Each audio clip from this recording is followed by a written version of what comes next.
I'm helping make jet fuel from mustard seeds.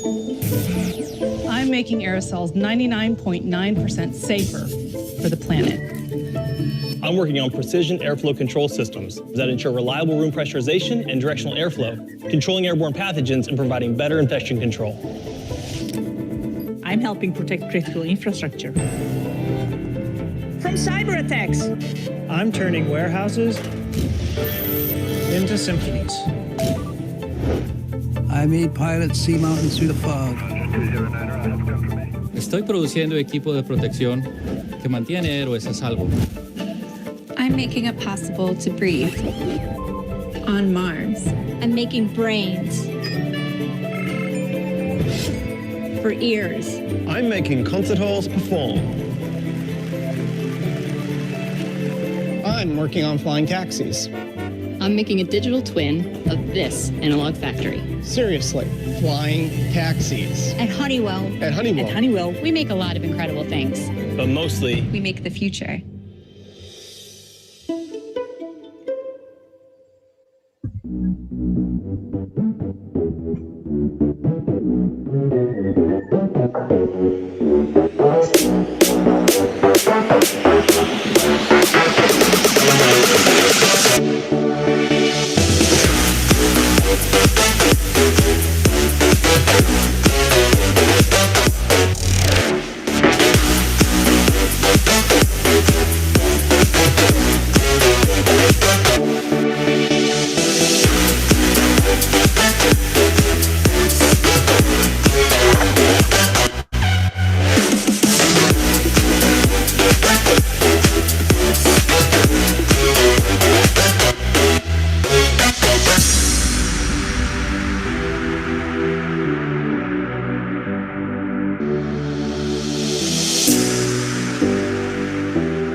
bayan ang pambansang awit ng Pilipinas.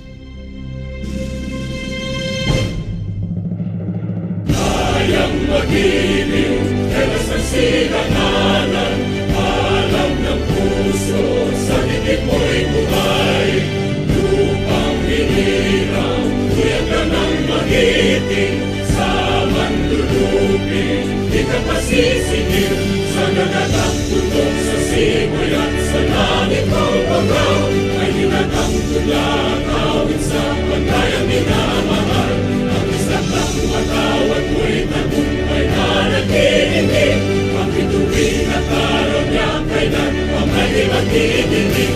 Lupa ng araw ng walhagit pagsinta, buhay langit sa piling mo. Ang inigaya na pagkay mga amin, ang mamatay ng dahil sa'yo.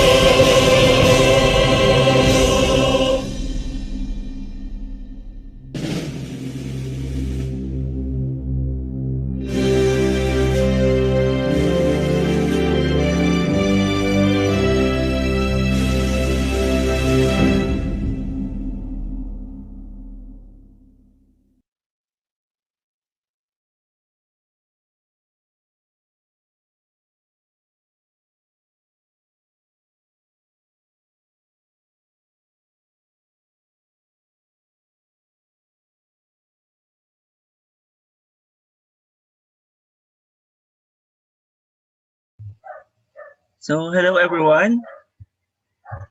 Rinig po ba ako? Hello, Sir Ron. Good morning. Okay, good morning. So, what's up, my fellow engineers? Good morning, good afternoon, and good evening.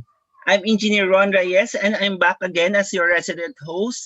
So, I officially welcome you guys to our 4th webinar series.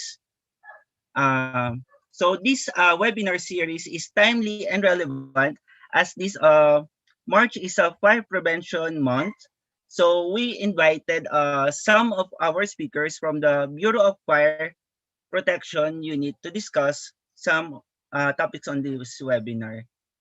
So this webinar is also a collaboration with our foreign chapter, which is the IECEP KSA-CRC, which is the IECEP Kingdom of Saudi Arabia Central Region Chapter. So this webinar is also brought to you by the following sponsors, namely the Honeywell, the Honeywell Technologies Corporation, and the AWS Distribution Philippines Corporation. So moving on to our program for today, may we call on our 2021 IECEP Results Chapter Governor, Engineer Dennis L. Molina, PECE, AE, to give an opening remarks to our webinar. Okay, thank you, Sir Ron. Good morning. Good morning, everyone. Sa mga attendees and participants na nasa YouTube channel ng IECEP National and FB page ng IECEP Rizal Chapter. Welcome po sa ating IECEP Rizal 4th webinar series. This webinar is collaborated with IECEP KSA-CRC, Kingdom of Saudi Arabia and Central Region Chapter. Yung chapter na to is the best to dahil sila lang po ang may 7-time most outstanding foreign chapter. So wala pang nakakabit. Parang Hall of Famer na kumbaga. And since Fire Prevention Month po ito, this is also in collaboration with the Bureau of Fire Protection. So in-invite po natin sila. So since March is being observed as the Burn Prevention Month, that is why it's a perfect time to discuss and raise awareness about the causes, hazards, and the dangers of fire. Kaya from the Bureau of Fire, alam naman natin ang kanilang team ngayon. Ano ba ang team nila ngayon? Ano ba yung team nila doon sa tarpaulin? Kapag may sunog, hindi ka nag-iisa. Parang yun yung nakita ko sa tarpaulin nila. Tama ba, Sir Ron? Yes, sir. Tama po. Tama, no? So, Meron lang ko ilang babasahing tips from the fire prevention month to avoid the occurrence of fire. 9 tips lang to, madali lang to. So number 1 is unplug all electrical equipment when not in use and regularly check electrical equipment to avoid overloading of electrical circuits. Number 2, when using cooking gas, check for gas leak and always ensure that the LPG tank is stored in a well-ventilated area to avoid the accumulation of gas vapors. Number 3, enforce no smoking policy inside or outside the house and dispose of cigarettes butts properly. Number 4, practice properly housekeeping and keep flammable materials out of reach of children. Flammable materials include candles, lighters, and matches, which should be kept properly and securely. Plan ahead, establish an emergency and evacuation plan at home and familiarize with escape routes. And most importantly, keep flammables away from your children. Number 6, in case of fire, close the door of the burning areas to stop the spread of fire. As smoke rises up, breathe slowly and get a piece of wet cloth to cover the nose and mouth to avoid suffocation. Number 7, when trapped in a fire heat area, it's highly recommended to go to a room with windows leading outdoors. Number 8, if clothes catch fire, do not run or panic. Do the stop, drop, and roll. In this life-threatening situation, shout for help or wave a cloth outside the window to alert the people around you and keep in mind to remain calm. And lastly, the most important thing to do is to call the emergency hotline number nationwide, which is 911, and tell the emergency operator of your location right away. So yan po ang paalala sa atin from the Bureau of Fire. Before I end, I would like to thank all the sponsors, the Honeywell Technology Philippines, the AWS Distribution Philippines, and of course the Honeywell Philippines. Mamaya po may mga paraffol po sila na gift certificate. Malaki po yung premyo, so abangan po natin yan during their presentation. And also I would like to thank all the officers from the IECEP KSA-CRC chapter headed by again Engineer Arnold Silvestre Salcedo. Maraming salamat po Sir Arnold. And also our officers from the IECEP Rizal chapter na walang sawang nandyan po sa inyo na tumutulong para makapagbigay po ng activity and events na para sa ating profession sa ICE. And with that, maraming salamat po at napakaganda ng ating topic ngayong araw from mula sa topic na National Fire Alarm and Signaling Code kay Sir Binaoro and kay Sir Luna sa Fire Code of the Philippines. Napaka-importante sa atin itong mga code na ito. So again, Sir Ron, maraming salamat po sa ating mga participants ngayon. Thank you. Okay. Thank you very much, Engineer Dennis, ang ating 2021 IECEP Rizal Governor for his opening remarks. So let's move on to our next segment. So guys, here is the official Facebook page of the IECEP Rizal chapter. So guys, please like, follow, share, comment, and join our chapter for you to be able to get our updated webinars and our future events. So for the IECEP KSA-CRC, their Facebook group is the IECEP KSA-CRC or the facebook.com/groups/IECEP KSA-CRC. So guys, please like and follow them on their group. So reminders for this webinar. This webinar is a self-accreditation webinar. No automatic CPD points shall be given on this event. CPD points could be availed via PRC self-directed learning application. And lastly, the attendance shall only be for the purposes of issuance of certificate of attendance. So additional reminder, this fourth technical webinar will be streamed again live via IECEP National YouTube channel. The official domain name for the IECEP National YouTube channel is www.youtube.com/IECEP National Official. So this webinar started a while ago at 8 a.m. So guys, please like, share, subscribe, and ring the bell on our IECEP National official page for us guys to be updated on the latest happenings on our IECEP National, whether it's on the webinar side or the events that our IECEP National is promoting.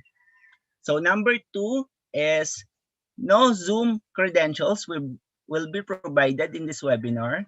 Attendance and evaluation forms will be announced during the online event on the comment section. So lastly, have your badge number ready for this activity. This was emailed earlier or yesterday to you after the verification process of your registration via myicep.net. So for the reading of house rules, number 1 is be respectful. Treat everyone how you would like to be treated. Number 2, be an active participant.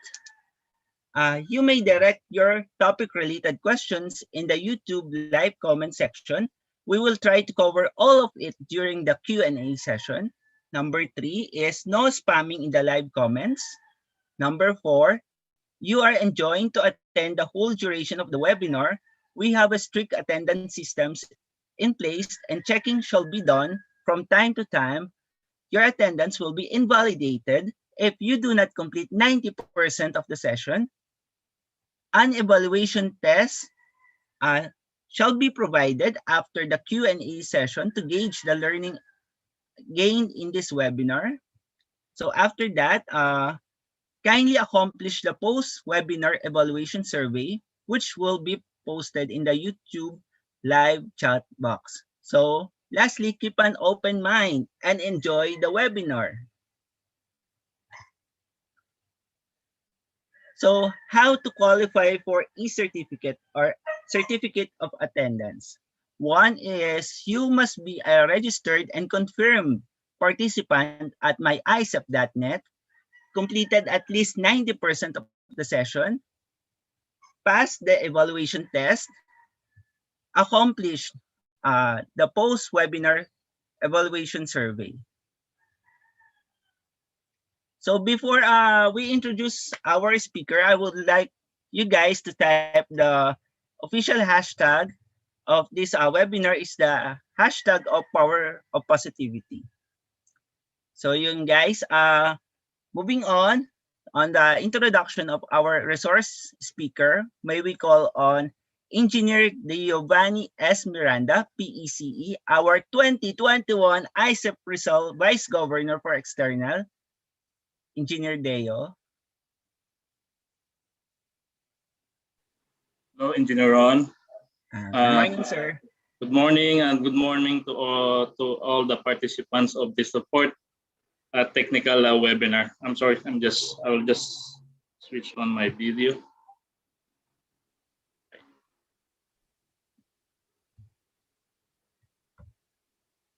Kita na ba ako, Sir Ron? Yan sir. Okay na. Okay. So let's get started. Thank you again for this opportunity introducing another pillars or supporters and continuing supporter of IECEP, not only from his local chapter but to different chapters. Now he is sharing his knowledge here in IECEP Rizal chapter. So, our resource speaker is a licensed electronics and communication technician who is an ECE graduate from University of San Jose Recoletos in May 2014. He also completed his industrial technician diploma at Misamis Occidental Technological Institute in March 2002. I started this working career as an audio-video technician at GTV at a Philips Managed Service Center in Makati from 2003 to 2006.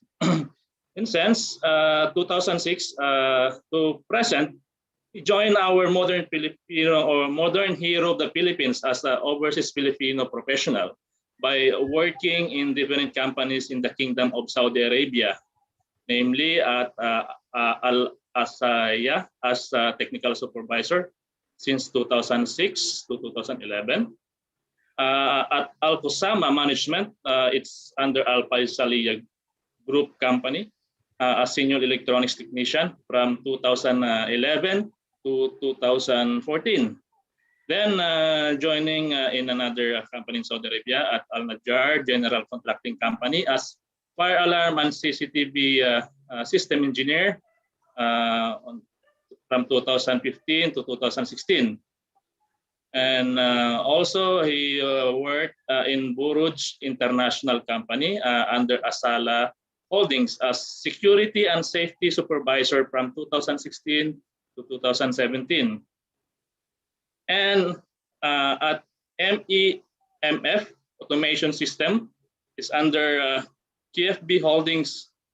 He is currently working there as an electronics engineer.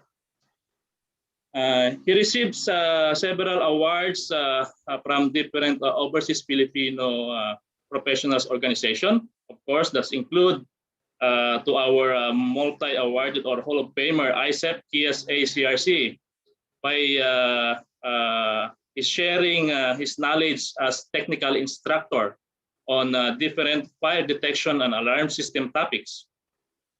He is also current and active member of IECEP KSA-CRC or Central Region Chapter. Please help me welcome Mr. Aniver Mabalod Binauro, ECT, AE, also an NFPA72 certified. Welcome, sir.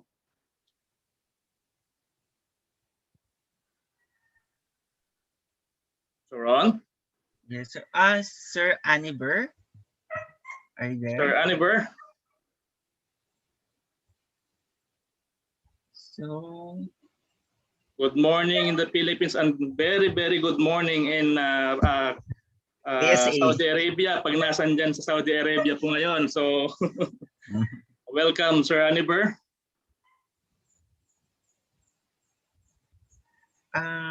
Let me check, sir.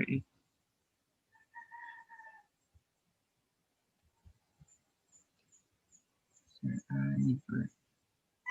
I think Sir Aniver was not yet here. Nandito siya kanina mong na-out yata. Baka na. Nandiyan siya kanina na. Yes, sir. While waiting, sir, sa kay Sir Aniver, meron yata tayong mga officers dito coming from KSA. Baka gusto na lang mag-give ng events nila.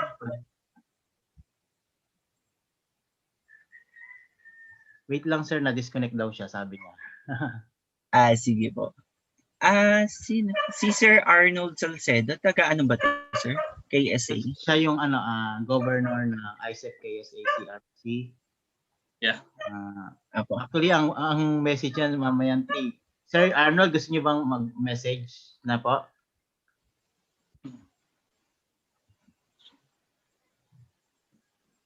Habang wala pa si Sir naputol, disconnect.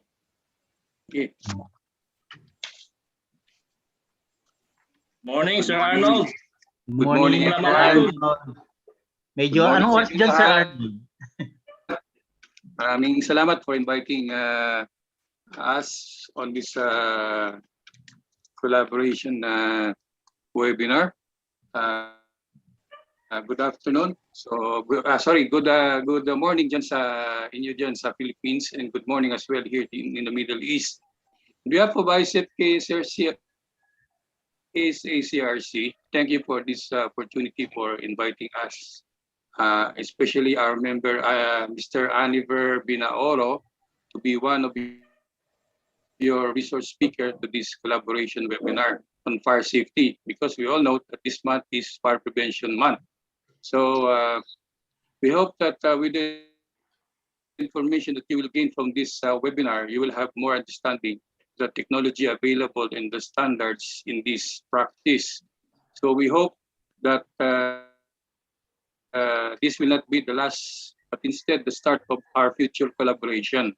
So thank you everyone, and God bless. Thank you, Engineer Salcedo. So, Engineer Salcedo, ano po ba mga upcoming events ng ating IECEP KSA this coming March or papuntang April? So this March, we will be having our IoT, Internet of Things. We will post that in the IECEP, in the one IECEP in the promotional for the IECEP national, and we have also our upcoming this coming April. We will be having our microwave installation, and we will be on the standards and best practice. So we will announce it, and we will. I hope that everyone will also be available to attend that our forthcoming for our forthcoming webinars sa IECEP KSA-CRC. So everyone, maraming salamat kasi this is first time na nakipag-collab kami through webinars.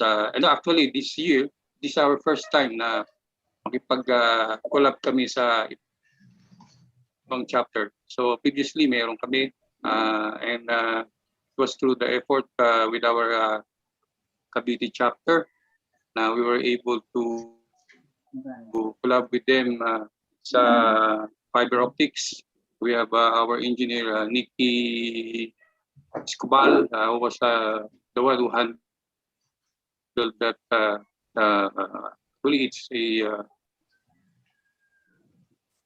training. Say hi to Engineer Nikki, sir. Say hi to Engineer Nikki. Kilala niyo pala si Nikki Escobal. Yes, good Brad. Kasama ko yan sa Eastern region noon. Dati. Kasama iba, kasama pa rin dyan. So, yeah. OFW ka rin pala. Okay. Yes, sir. Good to hear from you. 15 years din po. Kumusta kita kay Nikki Escobal? Ewan ko, hindi ko siya actually, pa lang dito eh. Alas 3. Quarter to 4. Quarter to 4. Quarter to 4 pa lang. Masyado pang maaga, tulog pa yung mama. Isili kahapon yun eh. So, maraming salamat at we were able to meet you guys, especially your chapter governor, Dennis L. Molina. So, sa kanya ako nakipag-usap from the this past few days regarding your webinar for this fire prevention month. So, maraming salamat. At na-invite nyo kami. Thank you. Thank you po, Sir Arnold. Thank you. Engineer Aniver, are you there na? Sir, good morning po. Pasensya na po. Yun, available na siya. Yun. Welcome, Sir Aniver. Thank you so much. Yan mo, yung echo mo. Okay. Lakas ng echo. Okay, hello? Naka-cellphone yata. Yan po, sir. Okay po ba? Yan. Clear na, sir. Okay. So, sorry for the technical error kasi okay naman sa YouTube. Naka-view naman ako dire-diretso. Pero itong Zoom na putol-putol. I don't know kung anong problema. So, anyhow, maraming salamat for this opportunity. Isa po kami sana invite nyo na maging speaker, maging resource speaker. From our heart, maraming salamat. Nga, ito yung ano natin, purpose na magiging 1. And aside from that, malaki rin utang na loob ko sa IECEP. Hindi mapopromote yung profession. Especially po sa aming governors that are thank you so much, Sir Dinis, at lalong-lalo na po kay Sir Yutubon. Maraming salamat po sa privilege. I would like As Engineer Aniver? Yes? Sorry sir, pwede sir pakilapit po ng konti yung mic. Medyo hindi po consistent yung sound niyo, sir. Yan po sir, hello? Ayan, yes sir, yan. Medyo clear na sir, inconsistent na. So, thank you so much. At ako pinagpapasalamat sa inyong lahat. And I want to encourage everybody also na mag-focus po sa part na to, lalo na po sa susunod na part dahil tayo na pong mga electronics practitioner ang may hawak nitong fire alarm system, kaya we must. Ika nga doon sa NFPA72 na we shall. So mamaya malalaman natin anong ibig sabihin ng shall at saka should. So pwede na po ba akong mag-start na slide? Sige sir, the floor is yours na. I will be stopping my video na. Thank you so much.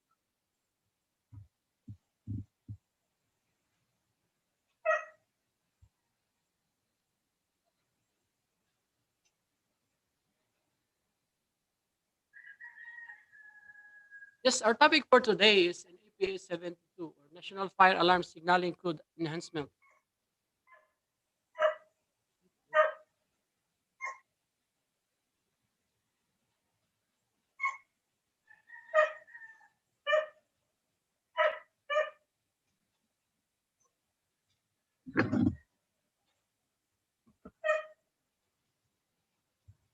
So, first of all, disclaimer: I do not claim some of these pictures and videos of as my own. All credit goes to the rightful owner and uploader. No copyright infringement intended for educational purpose only. All NFPA codes topics credits to NFPA US.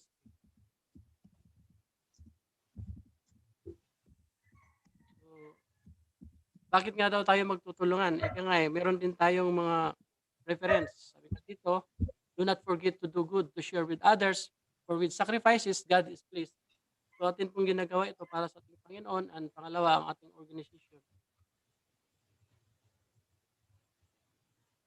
So the description of this webinar will enable you to locate, enhance, and to interpret and correctly apply to the requirement found within NFPA 72. Objectives: gain knowledge of the standards and best practices of fire alarm system design and installation. Number 2, gain knowledge of the standard and best practices of fire alarm system operation and maintenance. Number 3, helps improve your career and professional development. And number 4, learn the importance why we need the fire alarm system standard. So this is the outline. Introduction and overview, the basics, initiating devices, fiction appliances, control units and power supplies, circuit and pathways, emergency control functions and services, off-premises and signaling. And for the last is documentation and acceptance or testing and commissioning. What is NFPA 72? NFPA 72, it is a standard published by National Fire Alarm Protection Association USA or National Fire Alarm Signaling Code. NFPA 72 covers the application, design,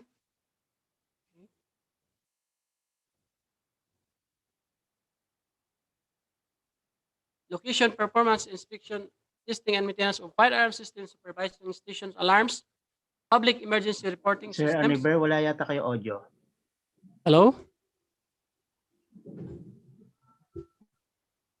Yes, sir. Hello?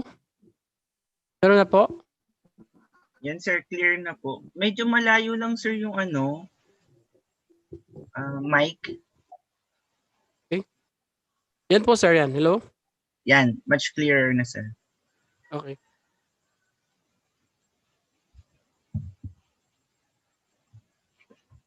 So, NFPA 72 covers the application, design, installation, location, performance, inspection, testing, and maintenance of fire alarm systems, supervising station alarm systems, public emergency reporting systems, fire warning equipment, and emergency communication systems, or ECS, and their components. That was on 2016 edition.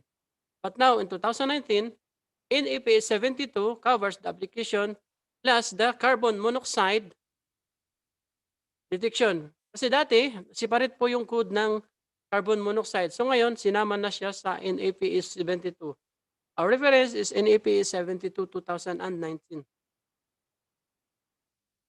So the purpose of this code shall to define the means of signal initiation, transmission, notifications, and annunciation, the levels of performance and the reliability of the various types of fire alarm systems, supervising station alarm systems, public emergency alarm reporting systems, fire and carbon monoxide detection and warning equipment, emergency communication systems, and their components. Our reference in AP is 72, page 18, 2016. So the purpose for this code defines features associated with these systems and also provides information necessary to modify or upgrade an existing system to meet the requirements of particular systems qualification. And the purposes of carbon monoxide detection, always remember that carbon monoxide is for life safety only, not for property protection.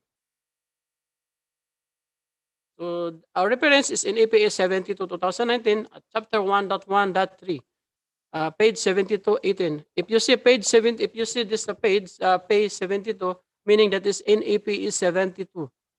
Because NAPE have a lot of codes.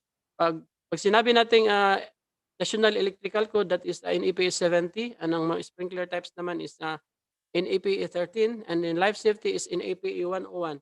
So ang NFPA, ang fire alarm system is belong to NFPA 72. So the basics. A code organization of NFPA 72.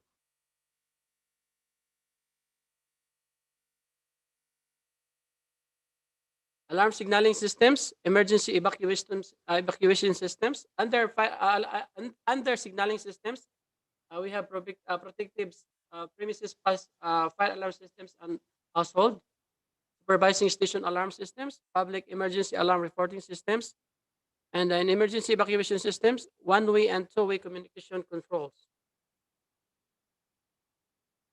What is NFPA 72?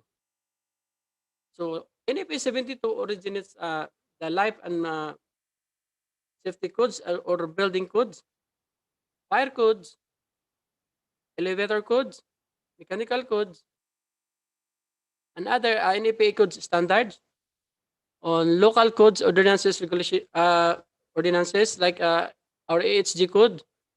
Kung ika-compare natin sa Pilipinas, kasama na po ang ating Philippine Fire Code and the Philippine Electronic Code Book 2. And aside from that, NFPA 72 is the standard of care in the industry. So the requirements of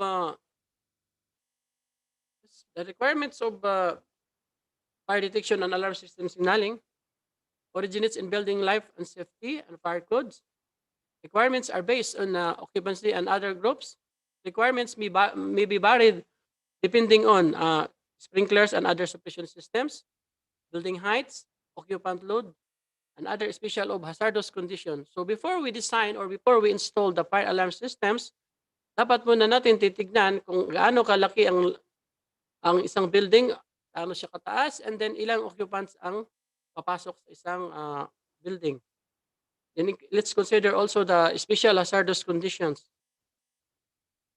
So the interdependency of NFPA 72 originates from NFPA 101 or the Handbook Life Safety Code, and NFPA 72, the system standards, and the product standards.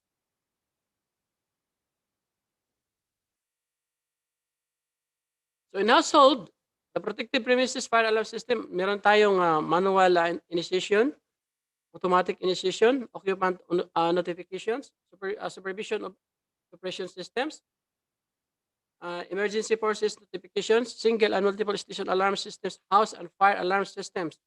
And also in industrial and commercial, we have also the same like this requirements. So ano nga bang pagkakaiba kung if you are well-known or familiar or you are educated with NFPA72? We will give an example. For example, ako isang kusinero. Hindi ako nag-aaral, no? Through experience lang. So, merong tendency na ang aking mino ay pwedeng kulangin ako sa asin or masobrahan ako sa alat. While, if you are familiar or you are well known of NFPA72, para ka ng isang ship, meron ka ng cookbook. So, nakatimbang na lahat or nakasukat na. Ganon din ang pag-design natin ng ating fire alarm system. If we are, or if we have knowledge or background of NFPA72. So, I encourage everybody sa mga electronics practitioner na mag-focus po tayo nito kasi ika nga ito na yung ating responsibility, itong fire alarm system. Huwag po natin sayangin ang pagkakataon dahil bihira lang po ito sa ating trainings. So what is fire? Bakit nga pala natin na-imbento yung bakit pala na-imbento yung fire alarm system? Dahil po sa fire. What is fire? Fire have three elements: oxygen, heat, and fuel. Fire is the rapid oxidation of materials in the exothermic chemical process of combustion, releasing heat, light, and various reaction products.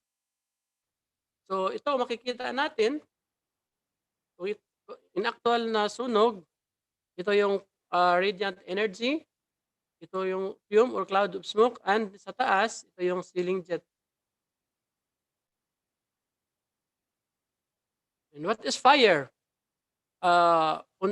In 2009, fire was the third leading cause of unintentional injury deaths in the home and sixth leading cause of unintentional injury deaths overall. Hindi lang siguro sa USA, lalo na sa Pilipinas, mostly ang kalimitang nasusunog ay nagsimula sa mga kabahayan. So, ito ay hindi po chismis. Meron po tayong reference galing po sa NFPA72 2019 page 299 on Annex A 29.2. What is fire? Approximately pa rin, merong 52% of the home or dwellings and apartments, fire fatalities resulted from fires reported between 11 p.m. to 7 a.m. So, yun ang mataas na rate ng nagkaroon ng fire. The common sleeping hours, home structure fires. So, our reference, the same, Annex A 29.2, in NFPA72 page 299, 2019 edition. So, ito po yung graph ng fire. Makikita po natin dito, yung incipient or the temperature rate.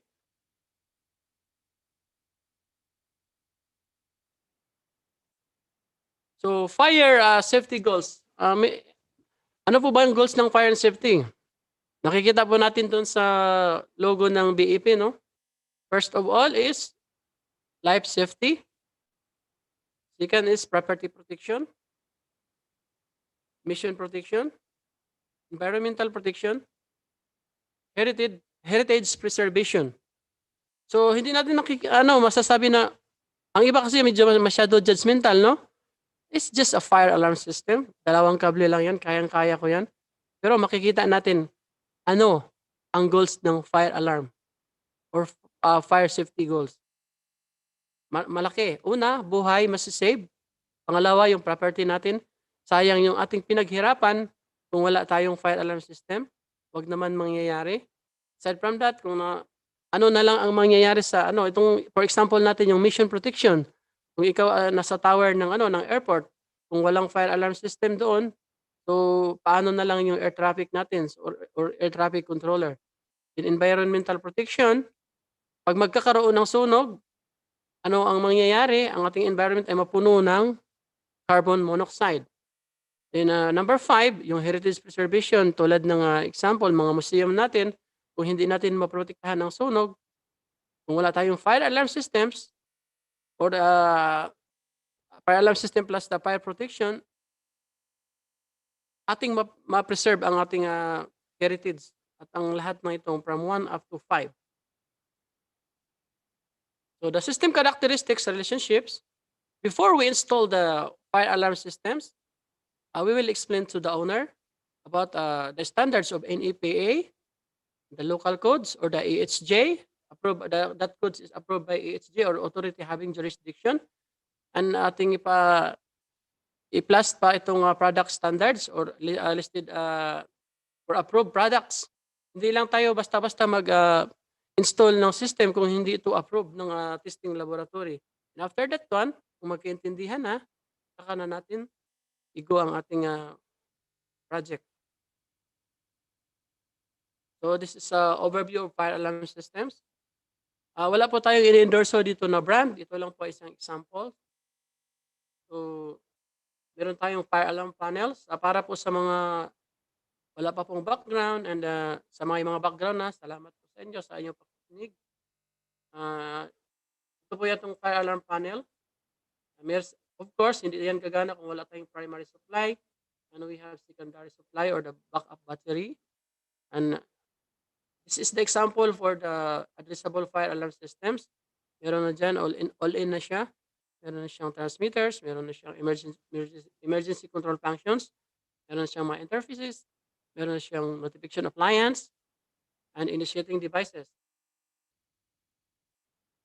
So types of fire alarm systems. What are the two types of fire alarm systems? First, we have conventional. Ito yung pinakauna or normal na fire alarm systems or ordinary.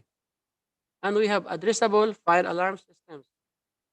So what is conventional fire alarm system?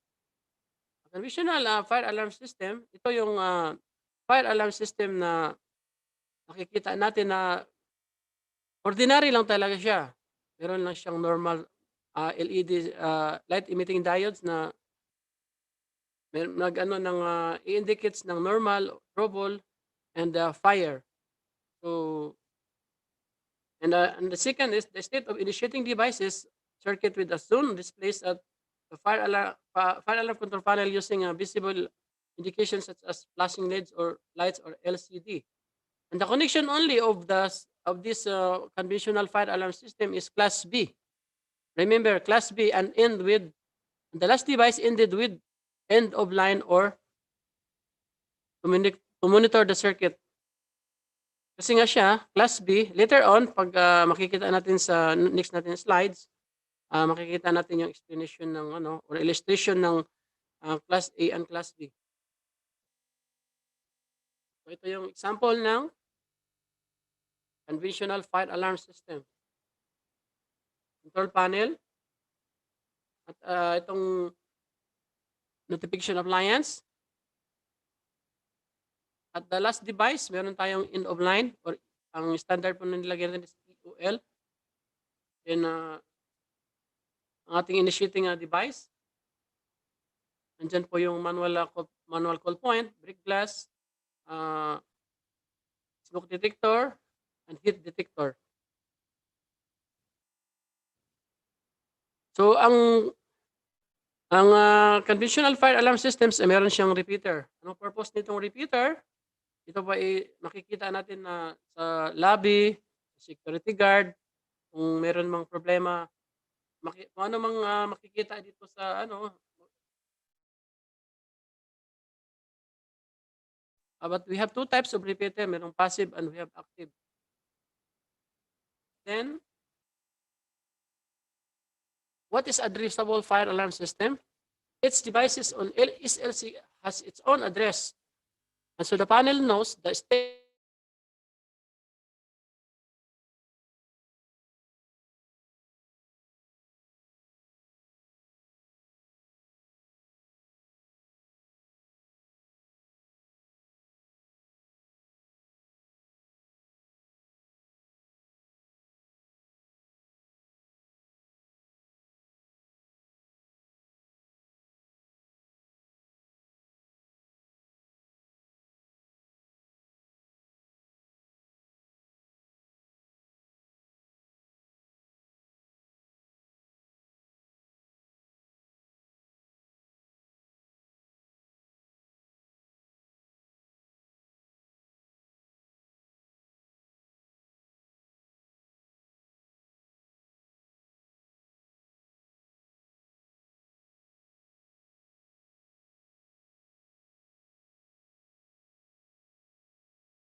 Hello, Engineer Sir Aniber. I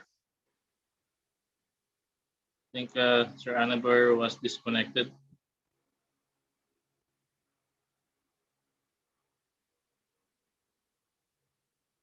Hello, sir.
Wait lang po mga participants, sir. Ay ayusin lang yung sa technical.